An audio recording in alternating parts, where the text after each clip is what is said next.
1月25號起，戴安全帶嘅法例會有更新。今日就嚟考下大家知道幾多？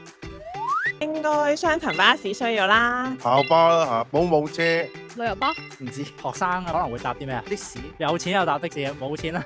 保姆車啊，電車啊，電車啊，貨車嗰啲啊，保姆車。嚟緊都會係要戴翻安全帶噶啦，所以喺呢度咧都呼籲市民咧見到安全帶都要戴安全帶。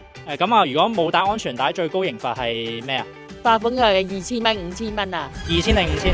5000蚊好似啊50萬啊，50萬冇戴安全帶。 ，5000 5000蚊，罰5000蚊。 6個月監禁， 3年3年又重嗰啲。 3個月。坐監3個月啊！同埋監禁3個月啊！新規例都係保障大家嘅安全啫。今集考唔考到你？下集隨時輪到你。